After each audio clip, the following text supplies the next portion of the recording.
শিক্ষক নিযুক্তি কেলেংকাৰীত আনোৱাৰ হুছেইন নামৰ এগৰাকী প্ৰাক্তন শিক্ষা বিষয়াক গ্ৰেপ্তাৰ কৰা কাৰ্যক আমি আদৰণি জনাইছোঁ আৰু আমি ভাবোঁ যে এই শিক্ষক নিযুক্তিৰ কেলেংকাৰীত যিসকল ৰাজনৈতিক নেতাৰ নাম জড়িত হৈ আছে, অৰ্থাৎ যিসকলে অবৈধভাৱে শিক্ষকসকলৰ তালিকা প্ৰদান কৰাৰ কথাটো তেওঁৰ পৰিয়ালে কৈ আছে আৰু যিসকল প্ৰাক্তন মন্ত্ৰী বিধায়ক যিসকলে তালিকা দিছিল আৰু বিতৰ্কিত শিক্ষা বিষয়াগৰাকীক বাধ্য কৰিছিল চাকৰি দিবলৈ, য'ত 18 বছৰৰ তলৰ প্ৰাৰ্থীকো চাকৰি দিয়া হৈছিল।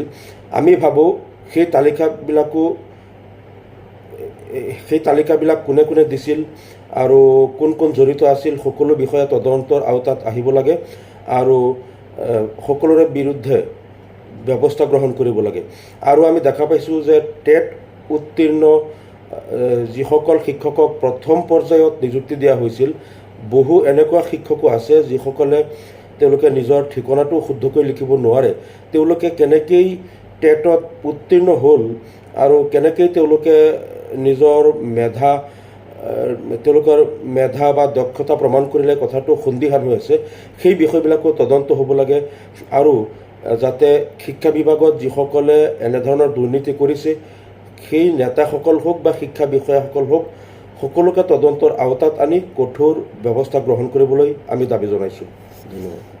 শিক্ষক নিযুক্তি কেলেংকাৰীত আনোৱাৰ হুছেইন নামৰ এগৰাকী প্ৰাক্তন শিক্ষা বিষয়াক গ্ৰেপ্তাৰ কৰা কাৰ্যক আমি আদৰণি জনাইছোঁ আৰু আমি ভাবোঁ যে এই শিক্ষক নিযুক্তিৰ কেলেংকাৰীত যিসকল ৰাজনৈতিক নেতাৰ নাম জড়িত হৈ আছে, অৰ্থাৎ যিসকলে অবৈধভাৱে শিক্ষকসকলৰ তালিকা প্ৰদান কৰাৰ কথাটো তেওঁৰ পৰিয়ালে কৈ আছে আৰু যিসকল প্ৰাক্তন মন্ত্ৰী বিধায়ক যিসকলে তালিকা দিছিল আৰু বিতৰ্কিত শিক্ষা বিষয়াগৰাকীক বাধ্য কৰিছিল চাকৰি দিবলৈ, য'ত 18 বছৰৰ তলৰ প্ৰাৰ্থীকো চাকৰি দিয়া হৈছিল।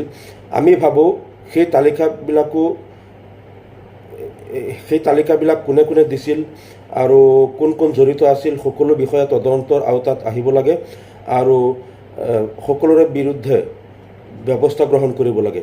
আৰু আমি দেখা পাইছোঁ যে টেট উত্তীৰ্ণ যিসকল শিক্ষকক প্ৰথম পৰ্যায়ত নিযুক্তি দিয়া হৈছিল, বহু এনেকুৱা শিক্ষকো আছে যিসকলে তেওঁলোকে নিজৰ ঠিকনাটো শুদ্ধকৈ লিখিব নোৱাৰে। তেওঁলোকে কেনেকৈ টেটত উত্তীৰ্ণ হ'ল আৰু কেনেকৈ তেওঁলোকে নিজৰ মেধা বা দক্ষতা প্ৰমাণ কৰিলে কথাটো সন্দিহান হৈ আছে।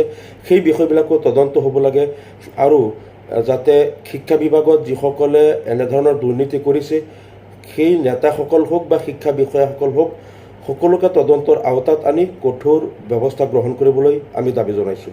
ধন্যবাদ।